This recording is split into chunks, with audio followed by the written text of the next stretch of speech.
যদি কখনো আপনার জীবনে এমন একটি দিন চলে আসে যেখানে আপনার মা এবং বোন আপনাকে টাকার লোভে খুন করতে চায়, আর এমন একটি কাহিনী আমি আজকে আপনাদেরকে শোনাবো যার রেশ রয়ে যাবে আপনার ব্রেনে কয়েকদিন। তো বন্ধুরা, আর দেরি না করে চলুন মূল গল্প শুরু করা যাক। তো গল্পের প্রথমে একটি গ্রামকে দেখানো হয়, যে গ্রামে ছোট একটি পরিবার বসবাস করছে। এই পরিবারে মোট 3জন সদস্য ছিল। এই মেয়েটির নাম হচ্ছে মাল্লি, আর ইনি হচ্ছেন মাল্লির বাবা, আর ইনি হচ্ছেন মাল্লির মা।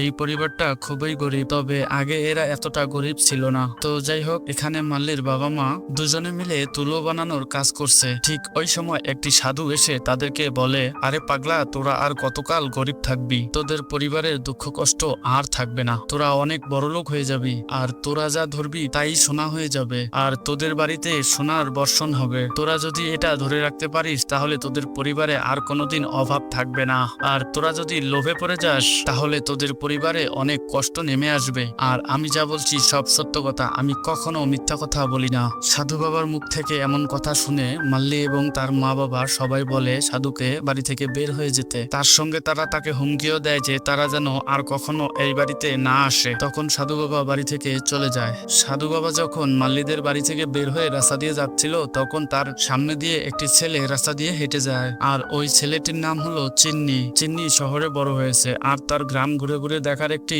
শখ রয়েছে, তাই সে এই গ্রামে ঘুরতে আসে।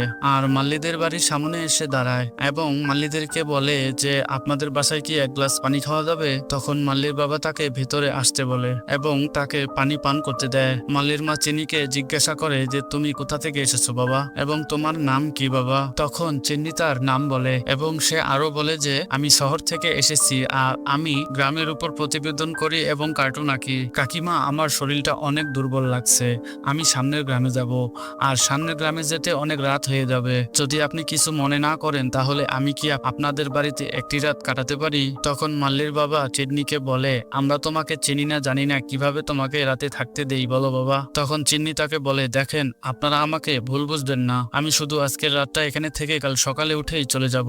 আপনারা আমাকে বিশ্বাস করতে পারেন, আপনারা যেখানে আমাকে থাকতে দেবেন আমি সেখানেই থাকবো, আর আপনাদের যদি তেমন কোনো সমস্যা হয় তাহলে আমি ঘরের বাইরেই থাকতে পারবো। চিন্নির মুখে এমন কথা শুনে মাল্লির বাবা তাকে থাকতে দেয়। চিন্নি তখন ব্যাগপত্র নিয়ে ঘরের ভিতরে চলে যায় এবং কিছুক্ষণ পর চিন্নি বাইরে এসে মাল্লির বাবার কাছে চা খেতে চায়, কিন্তু তারা এতটাই গরিব ছিল যে তাদের কাছে চা কেনারও পয়সা ছিল না। তখন চিন্নি সেটা বুঝতে পেরে তার পকেট থেকে কিছু টাকা বের করে মাল্লির বাবার হাতে ধরিয়ে দেয় দোকান থেকে চা কিনে আনার জন্য। মাল্লির বাবা চিন্নির কাছ থেকে টাকা নিয়ে চা কেনার জন্য বাজারে চলে যায়, আর এদিকে চিন্নি পুরো বাড়িতে ঘুরে ঘুরে দেখতে থাকে। আর বেশ কিছুক্ষণ পর মাল্লির বাবা বাজার থেকে চা পাতা কিনে চলে আসে এবং মাল্লি চা বানিয়ে তাকে খেতে দেয় এবং তার সঙ্গে গল্প করতে থাকে। আর ওই সময় মাল্লিদের বাড়িতে একটি লোক চলে আসে এবং মাল্লির বাবার উপরে অনেক চিল্লাচিল্লি করতে থাকে। আর এই যে লোকটাকে আপনারা দেখছেন, এই লোকটার কাছে মাল্লির বাবা তার জমি বন্ধক রেখেছে এবং সেই জমিতেই মাল্লির বাবা কাজ করে। মাল্লির বাবা বর্তমানে তাদের জমিতে ঠিকঠাক ভাবে কাজ করছে না বলে লোকটি এসে অনেক চিল্লাচিল্লি শুরু করে। এখানে দেখা যায় যে মাল্লির বাবার একটি বদ অভ্যাস ছিল, সে অনেক পরিমাণে মদ পান করত, যার কারণে আজকে তাদের পরিবারের এই অবস্থা। এরপর মাল্লি এখানে এসে লোকটাকে অনেক বুঝিয়ে সুঝিয়ে বাড়ি থেকে চলে যেতে বলে। এরপর মাল্লির বাবা যখন বাসায় বসে কাজ করতেছিল তখন চিন্নি এসে তাকে বলে, কিছুক্ষণ আগে দেখলাম একটি লোক এসে আপনার উপরে অনেক চিল্লাচিল্লি করছে, লোকটি কে ছিল আর কেনই বা আপনার উপরে এত চিল্লাচিল্লি করছিল? মাল্লির বাবা তখন চিন্নিকে সবকিছু খুলে বলে, ওই লোকটির কাছ থেকে আমি আমার জমি বন্ধক রেখে অনেকগুলো টাকা এনেছিলাম, কিন্তু এখন আর তা শোধ করতে পারছি না। চিন্নি এই কথাগুলো শুনে ঘরের ভিতরে চলে যায় এবং ঘর থেকে একটি ব্রিফকেস হাতে করে নিয়ে এসে তাদেরকে বলে, আপনাদের ঋণ পরিশোধ করার জন্য কত টাকা দরকার? আমি 32,000 টাকা ধার নিয়েছিলাম, আর এখন সুদে আসলে তা 35,000 টাকা হয়ে দাঁড়িয়েছে। চিন্নি তখন তাদেরকে ব্রিফকেসটি খুলে দেয় এবং তাদেরকে বলে যে এখানে অনেক সোনাদানা ও টাকা রয়েছে, এখানে থাকা টাকা দিয়ে আপনারা আপনাদের ঋণ পরিশোধ করতে পারবেন। যেটা দেখে তাদের পরিবারের সকলেই অনেক অবাক হয়ে যায় এবং ব্রিফকেসের দিকে তারা সবাই এক নজরে তাকিয়ে থাকে।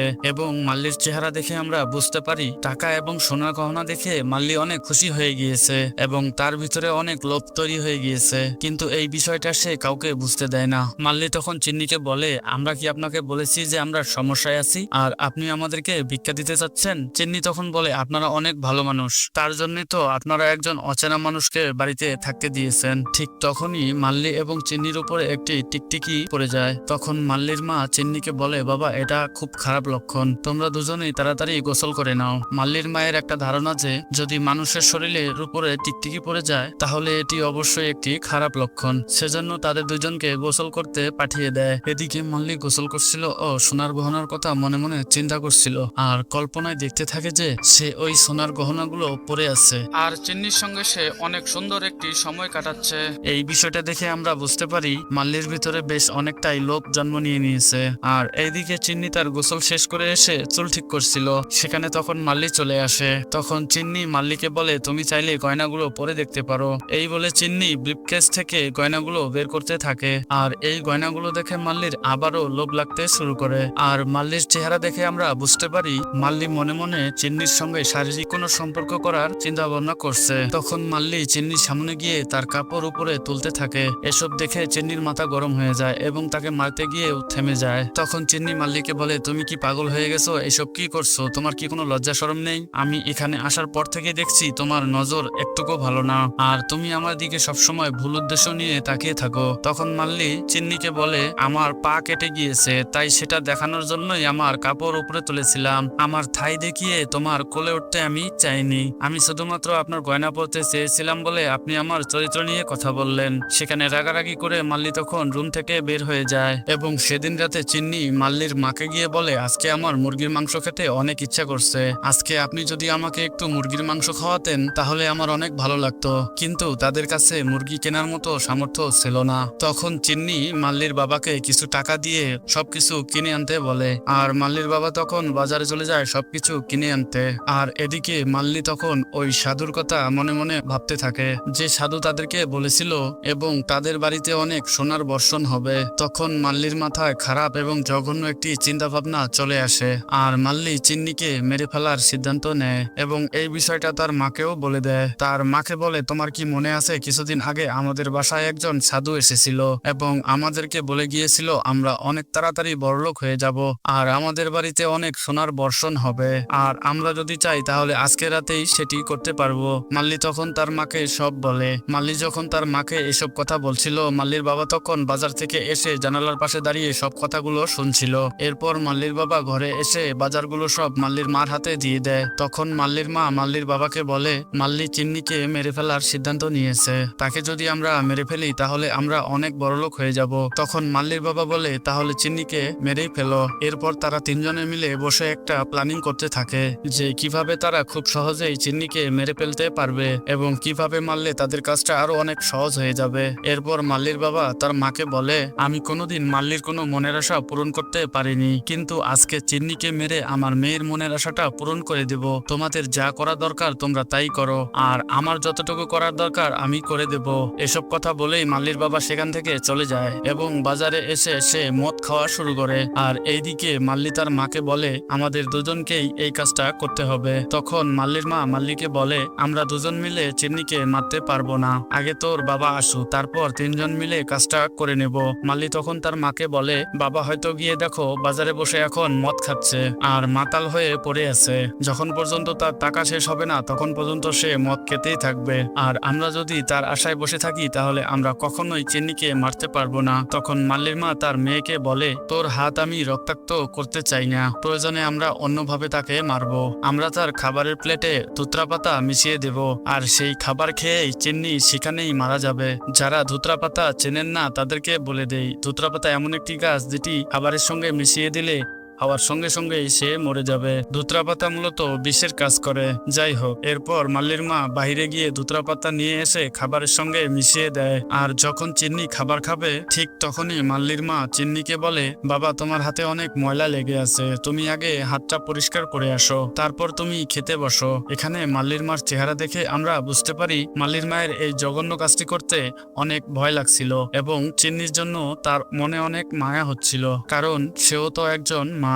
এরপর যখন চিন্নি হাত ধুতে চলে যায় মাল্লি তখন বাহিরে দুজন পুলিশকে দাঁড়িয়ে থাকতে দেখে। এটা দেখে মাল্লি অনেক ভয় পেয়ে যায় এবং ভয় এবং অনেক আতঙ্ক নিয়ে তার মাকে ডাক দেয়। মাল্লির মুখে পুলিশের কথা শুনে মাল্লির মাও অনেক ভয় পেয়ে যায় এবং দৌড়ে গিয়ে চিন্নিকে বলে বাবা তুমি ওখানেই থাকো, আমি না বলা পর্যন্ত তুমি ঘরে আসবে না। বাহিরে অজানা দুজন লোক ঘোরাফেরা করতেছে, তারা যদি তোমাকে দেখে ফেলে তাহলে আমাদের মান সম্মান একদম শেষ হয়ে যাবে। তখন চিন্নি মাল্লির মাকে বলে আচ্ছা কাকিমা ঠিক আছে, আপনারা না বলা পর্যন্ত আমি ঘরের ভিতরে যাব না। এরপর মাল্লি এবং তার মা পুলিশের কাছে চলে আসে এবং পুলিশকে জিজ্ঞাসা করে কোনো সমস্যা হয়েছে কিনা। তখন পুলিশ তাদেরকে জানায় পাশের বাসায় নাকি চুরি হয়েছে এবং চোর নাকি তাদের বাসার দিকেই এসেছে, তাই আমরা চোরকে ধরতে এদিকে চলে এসেছি। এরপর পুলিশ মাল্লির মাকে বলে, আপনার বাড়িতে মনে হয় ভালো মন্দ অনেক কিছু রান্না হয়েছে, অনেক সুন্দর ঘ্রাণ বেরোচ্ছে, আমাদেরকে কিছু খেতে দেন। এরপর পুলিশ দুইজন খাবার খেতে বসে পড়ে। মাল্লির মা পুলিশদেরকে বলে, আপনারা এই খাবারটা খেয়েন না, কারণ এই খাবারটা এটো খাবার, আপনারা হচ্ছেন আমাদের বাড়ির অতিথি, আমরা কিভাবে আপনাদেরকে এটো খাবার খেতে দেই। এই খাবারটি ছিল মূলত বিষ মাখানো চিন্নিকে দেওয়া খাবার, আর এই খাবারটি যদি পুলিশ দুইজন খেয়ে নিত তাহলে তারা এখানে মারা যেত। তাই মাল্লির মা তাদেরকে ওই খাবারটা কোনোভাবেই খেতে দেয় না। মাল্লির মা যখন সেই খাবারটি নিয়ে চলে যাচ্ছিল তখন হুট করেই খাবারটি মাটিতে পড়ে যায়। মাল্লি তখন সেই খাবারগুলো নিয়ে বাহিরে গিয়ে রেখে দিয়ে আসে আর তার পোষা কুকুর খাবারগুলো খেয়ে নেয়। আর এই পাশে পুলিশ অফিসার দুজন খাবারগুলো অনেক তৃপ্তি করে খাচ্ছিল।